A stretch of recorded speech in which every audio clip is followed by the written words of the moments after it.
The list of countries begging for humanitarian aid in 2020 have been released. Once again, Africa dominates that list. Of the 23 countries, Africa makes up 14, and of the 5 regional appeals, Africa makes up 4.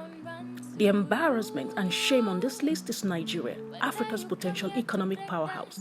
Nigeria makes the list of countries begging for aid twice. Nigeria makes the list nationally and regionally.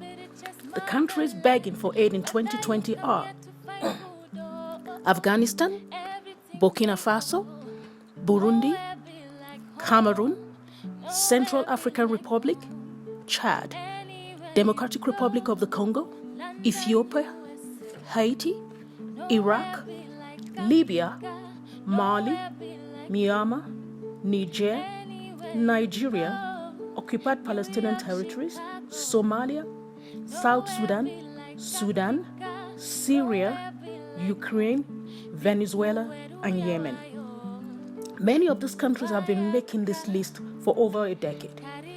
The 2020 regional appeal also includes regional appeals for refugee response plans for Burundi, Democratic Republic of the Congo, Nigeria, once again, South Sudan, and Syria. While humanitarian aid lifted Western countries out of crisis to economic sovereignty, it is entrenching African countries and the continent into humanitarian aid dependency. 90% of the appeals from Africa are in contexts requiring development and economic investment. Africans should question their government and ask why and what humanitarian assistance is used for.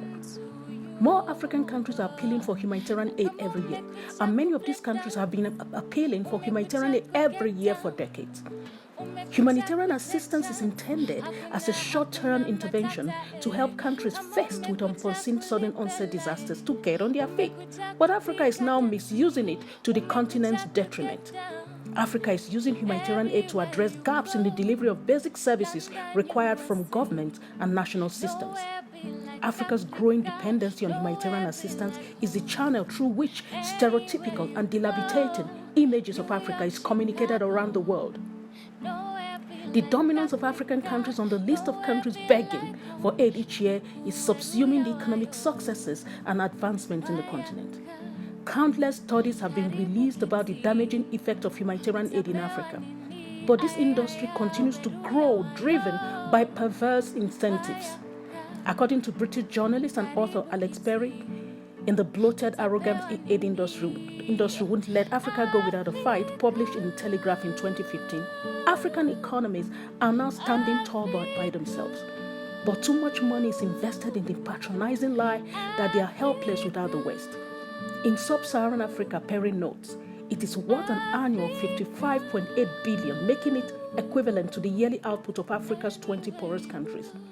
This is to say that aid is the biggest business in Africa, worth close to half the continent. Like any business, aid looks to protect its bottom line and to grow, and aid's business is crisis. So what do we have? Even as Africa's economies have rocketed in the new millennium, aid agencies have used their vast budgets to blanket newspaper front pages and billboards across Western capitals to portray a continent that has never been worse. The only way out, so the chorus goes, is more aid, says Perry.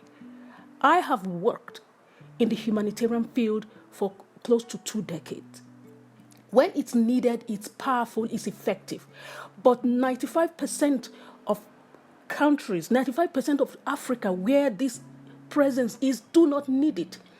Protracted aid presence is undermining Africa's capacity to address its issues. It's misused, misapplied because of perverse incentives.